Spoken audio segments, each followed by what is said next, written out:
숭례문 복구 사업을 이끌었던 최종덕 문화재청 문화재정책국장이 숭례문 복구 과정을 다룬 책을 낸 지 이틀 만에 직위 해제 통보를 받았습니다.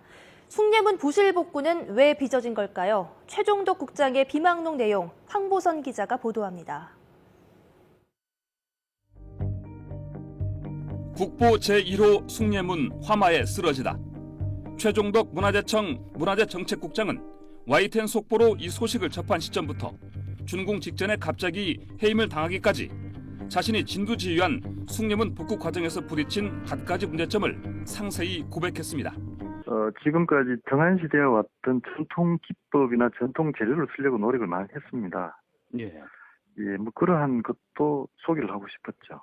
한계가 있다 하는 것을 느꼈고, 그럼에도 불구하고 지금 상당 부분은 또 전통 기법을 할 수 있다는 것도 이번 숭례문 복구를 계기로 확인할 수 있었습니다. 광복회가 건넨 성금이 국고로 납부된 사연. 수나무를 기증할 뜻을 밝힌 166명 가운데 절반 정도가 곧바로 철회한 사실을 소개한 뒤 왜 복구 현장에 세운 대장간이 줄곧 개점 휴업 상태였는지 설명합니다. 경기도 여주에 있는 제렌루에서 생산된 전통 철이 불량품이었고 숭례문 복구 현장에 대장간 장인들이 이 전통철로 공구와 못 등을 만들지 못해서 손을 놓았던 겁니다. 그래서 제렌루에서도 대장간에서도 기자들이 왔을 때에만 작업하는 신용을 했다는 얘기입니다.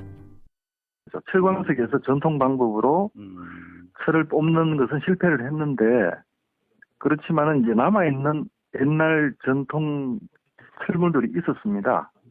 그걸 이용해서 필요한 것은 대장간에서 다 만들었었죠.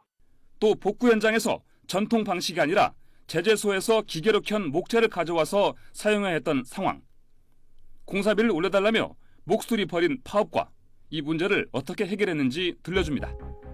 최 국장은 전통기와 제작을 맡은 제화장 대신에 그의 제자가 이런저런 실수를 저지르면서 기와 공급을 제때 하지 못한 건 그야말로 천재가 아니라 인재였다는 비판도 합니다. 이와 함께 단청 마감재로 외국산 동유를 쓰기까지 어떤 고민, 무슨 논란이 있었는지도 털어놓았습니다. 당시 정권이 복구를 2012년 8월 15일로 맞추라고 주문했던 사실, 2012년 12월 말로 잡은 준공이 지연될 것이라는 문화재청장의 보고에 당시 문체부 장관이 준공 놓치지 말라고 지시한 사실도 밝혔습니다. 최 국장은 현판과 지붕 내부 등 왜곡돼 있던 화재 전의 숭례문 부위를 원상태로 회복할 수 있었던 점을 성과 중 하나로 꼽았습니다.